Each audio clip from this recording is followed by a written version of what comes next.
नमस्कार दोस्तों, canvas India news में आपका स्वागत है। अगर आप नए हैं तो चैनल को सब्सक्राइब कर लें ताकि कोई भी बड़ी खबर आप मिस ना करें। तो चलिए आज की ताजा खबरों पर एक नजर डालते हैं।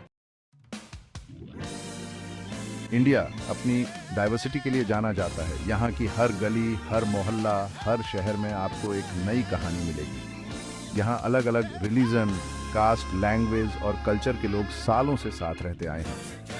हर त्योहार, हर उत्सव में एकता की झलक मिलती है। ये डाइवर्सिटी हमारी ताकत है, हमारी पहचान है।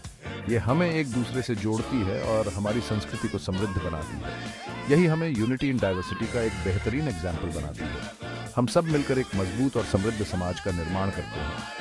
हमें अपनी इस कॉमन हेरिटेज पर गर्व है। हमारे ऐतिहासिक स्मारक और सांस्कृतिक धरोहरें हमारी विविधता की गवाह हैं।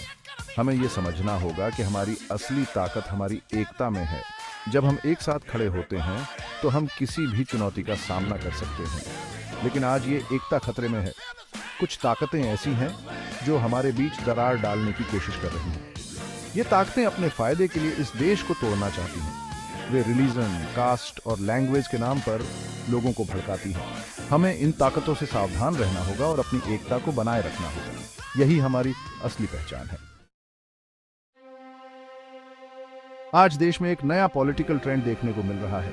यह ट्रेंड न केवल चिंताजनक है बल्कि देश की एकता के लिए भी बड़ा खतरा है। लीडर्स वोट बैंक के लिए भड़काऊ स्पीच देते हैं। वे अपने भाषणों में ऐसी बातें कहते हैं जो समाज को बांटने का काम करती हैं। रिलीजन और कास्ट के नाम पर जहर घोला जाता है। यह जहर समाज में नफरत और विभाजन की भावना को बढ़ावा देता है। ऐसे लीडर्स को शर्म आनी चाहिए जो देश की एकता को दांव पर लगाकर अपनी पॉलिटिक्स चमकाना चाहते हैं। वे अपने स्वार्थ के लिए देश की अखंडता को खतरे में डालते हैं। क्या यही है पब्लिक के प्रति उनका कर्तव्य? क्या वे जनता की सेवा करने के लिए राजनीति में आए हैं या फिर अपने निजी स्वार्थों के लिए? क्या यही है उनके पॉलिटिकल लाइफ का पर्पस? क्या वे अपने पद का सही उपयोग कर रहे हैं या फिर इसे अपने फायदे के लिए इस्तेमाल कर रहे हैं? इलेक्शन कमीशन को भी इस मामले में सीरियस होना होगा। उन्हें सुनिश्चित करना होगा कि चुनाव निष्पक्ष और स्वतंत्र हों। फेयर इलेक्शन डेमोक्रेसी की नींव है। अगर चुनाव निष्पक्ष नहीं होंगे तो लोकतंत्र की नींव हिल जाएगी। लेकिन जब लीडर्स ही भड़काऊ स्पीच देंगे तो इलेक्शन कैसे फेयर होंगे? यह सवाल हर नागरिक को खुद से पूछना चाहिए और अपने वोट का सही इस्तेमाल करना चाहिए।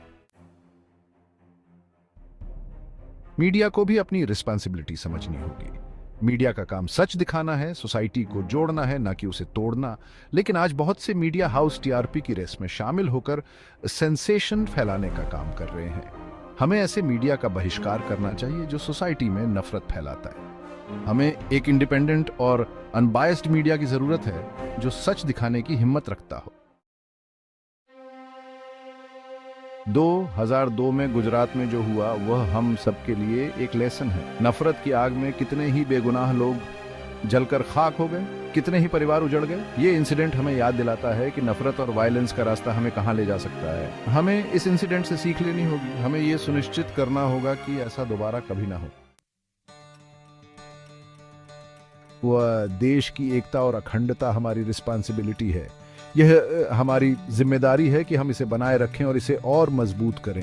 हमें रिलीजन, कास्ट, लैंग्वेज से ऊपर उठकर सोचना होगा। हमें यह समझना होगा कि हमारी विविधता ही हमारी ताकत है। हमें याद रखना होगा कि हम सब इंडियन हैं और यही हमारी पहचान है। हमारी पहचान हमारी एकता में है, न कि हमारे भेदभाव में। हमें अपने आसपास फैल रही नफरत के खिलाफ आवाज उठानी होगी। हमें हर उस विचारधारा का विरोध करना होगा जो हमें बांटने की कोशिश करती है। हमें उन ताकतों को पहचानना होगा जो हमें बांटना चाहती है। हमें सतर्क रहना होगा और एकजुट होकर इनका सामना करना होगा। आइए हम सब मिलकर एक ऐसे इंडिया का निर्माण करें जहां हर कोई सेफ हो, जहां हर किसी को समान अवसर मिले, जहां हर कोई रिस्पेक्ट से रह सके, जहां हर किसी की इज्जत हो और हर किसी की आवाज सुनी जाए, जहां प्यार हो, भाईचारा हो, एकता हो। आइए हम सब मिलकर इस सपने को साकार करें।